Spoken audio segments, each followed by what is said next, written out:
welcome back sa ating YouTube channel at Facebook page na rin. So ngayong araw na to guys, nandito na naman tayo sa Babuyang Walang Amoy. Ang pag-uusapan natin ngayon is kailan ba tayo magpupurga sa mga alagang piglets na bagong kuha o bagong walay galing sa dating itong tirahan o dating babuyan.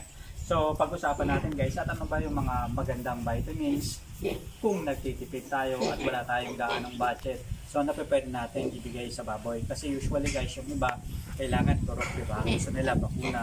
Pero since kung doon naman sa mga katropa natin ng mga backyard hog raiser para makatulong din is ano ba yung alternative naman na pwede natin gamitin sa mga alagang baboy kung hindi man kulang o gusto lang talaga nating makatipid at syempre alam naman natin na napakalaki na ng gastusan sa negosyo ng pagbababoyan. Kaya kahit pa paano, konting tipid pero at least nabibigay natin sa mga alagang baboy, alagang piglets yung mga pangangailangan nito para maging mas mabilis yung kanilang paglaki. So tara guys, pag-usapan natin, himay-himayin natin yan sa araw na to. Isa pa guys ay, halimbawa kung 45 days, ika-45 days ng baboy na alaga natin, since birth ang pinag-uusapan natin mga katropa, for 45 days guys yung baboy, pinupurga natin, kailan ba natin to dapat ulitin? May dalawang option tayo guys na pwedeng gawin. Unang option is yung normal na ginagawian. Ang isang option doon is every time na magpapalit tayo ng pagkain o maglilipat tayo ng pagkain mula pre-starter papunta sa starter, mula starter papunta naman sa grower at grower papunta sa finisher. Ibig sabihin yung time frame na yon, doon tayo guys magpupurga ng ating mga alagang baboy. At ang ikalawang option naman guys ay pwede natin gawing monthly. Ang pinag-uusapan natin guys by the way, mga patiner na baboy, patabaing baboy. Kasi nga guys, ang mga patabaing baboy talagang kailangan tumabayan. Makita natin yung katawan nila na lumalaki. Kung hindi natin guys pupurgahin at punong-puno ng bulate sa kanilang tiyan, ako, sayang lang yung feeds na binibili natin at pinapakain natin sa kanila. Kaya importante guys, kung patiner yung inaalagaan natin, talagang yun yung mas magandang usual routine. Ito naman, tanong naman ng mga katropa, hindi ba magastos na halos every time magpapalit ng pagkain, magpupurga tayo? Hindi ba magastos every time na halos monthly nagpupurga tayo ng ating mga alagang baboy? Ito guys, magkano?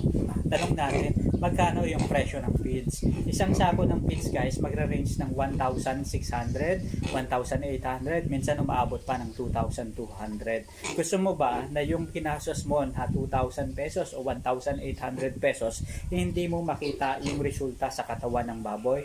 Mas malaking panghihinayang, di ba? Ano ba yung value ng isang sachet na mga Latigo 1,000 o kaya yung mga pampurga, kung ano man yung pampurga na gusto mong gamitin. Yung isang sachet guys, halos 20 plus pesos o maximum na yung 30 pesos na value na pwede nyong gamitin sa ilang heads ng baboy. Diba? Mas malaking katipiran yun kaysa gumastos kayo ng 2,000 na hindi nyo makita yung resulta sa katawan ng baboy. So, sayang naman, diba? Eto, mas makakatipid ka ba sa tinuturok o doon na lang sa sachet-sachet? Eto yun guys kung nagtitipid tayo guys, okay na yung mga Latigo 1,000 o yung mga ginagamit na natin na mga pampurga na mabibili natin sa mga suki nating tindahan. Kasi as long na napurga sila, walang problema, mas maganda guys. Pero mas maganda, mas effective din guys yung mga tinuturok para at least yung mga ringworm, yung mga sugat-sugat sa katawan ng baboy, talagang super matanggal talaga. So recap lang guys, ito nga pala guys yung pang-apat na araw ng mga alagang baboy dito sa Baboyang Walang Amoy. Kung mapapansin natin guys, talaga namang magaganda, malulusog, masisigla, malalakas yung mga baboy. Isa guys sa mga magandang na idudulot ng pagkakaroon ng Baboyang Walang Amoy is naiiwasan yung stress ng baboy, ikalawa yung hindi masyadong maamoy, at syempre kapag yung baboy hindi stress, magiging malakas, masiglang kumain yan. At alam naman natin guys, kapag masigla, malakas kumain, pagre-resulta yan sa mabilis na paglaki ng ating mga alaga. Isa sa kagandahan guys ng Baboyang Walang Amoy, yung mga bagay na katulad nun.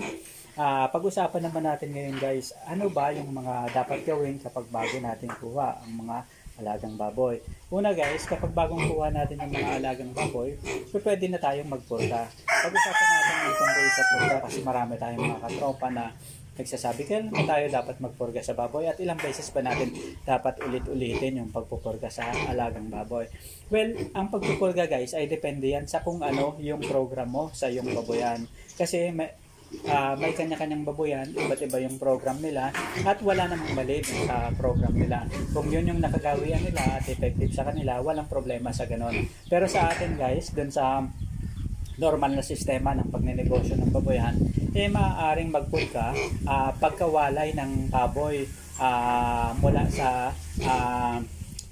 kulungan. Ano ba, bibilhin mo yung piglets, gagawin mong fattener. Usually mga 45 days guys, o kahit mga 30 days pa lang, pwede na guys porgahin yung mga alagang baboy. Bakit ba ginagawa natin ito? Para at least mawala guys yung mga parasite na nasa sa loob ng tiyan ng baboy, na nasa katawan ng baboy. Ganoon na rin guys yung mga worms na nagiging sanhi para hindi maging mabilis yung kanilang paglaki. Nagiging sanhi ng pagkabansot ng baboy kasi nga guys yung mga nutrients na dapat nakukuha nila sa mga feeds, hindi na nila nakukuha. Isang bagay pa guys is para maiwasan guys yung mga sakit-sakit ng mga alagang baboy. Usually nagkakaroon ng mga sugat-sugat yung baboy kasi nga guys yung mga ringworms na hindi lumalabas sa katawan ng baboy, yun yung naging dahilan ng pagkakaroon ng mga sugat-sugat sa katawan ng baboy. At mas maganda guys, pinupurga natin yung ating mga alaga pagkakuha pa lang natin galing sa ibang baboyan, para at least kung ano yung ipakain natin, makita natin yung resulta sa katawan ng ating mga alaga at maging mabilis yung kanilang paglaki. So eto guys, ngayon napag-usapan natin yung pagpupurga sa baboy. Ano ba yung mas effective na pamurga sa baboy, yung tinuturok o yung sachet-sachet na mabibili sa mga tindahan? At ikalawa guys is, kailan ba at ilang ulit ba natin dapat gawin ang pagpupurga sa baboy, lalong-lalo na kung ang pinag-uusapan natin ay fattener. So napaka-importanting topic niyan guys na dapat nating alamin.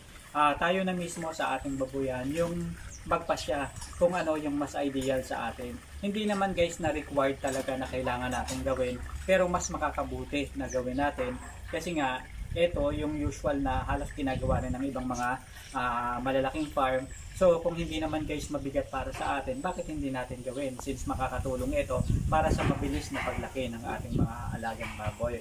Ano ba yung gumastos tayo ng 30 pesos sa loob ng isang buwan, di ba? So napakaliit na halaga. Kung ang kapalit naman nito, makikita natin na lumalaki yung baboy, lumulobo, tumataba yung baboy, at syempre lalo higit bumibigat yung baboy. Kasi kaya nga tayo guys nag-aalaga ng baboy, nag-aalaga ng matabaing baboy, fattener na baboy, diba, para magresulta na lumaki yung baboy at lalo higit bumigat yung baboy. Kasi kapag bumigat yung baboy, nakuha natin yung tamang timbang, sa bandang huli guys, dyan tayo kikita.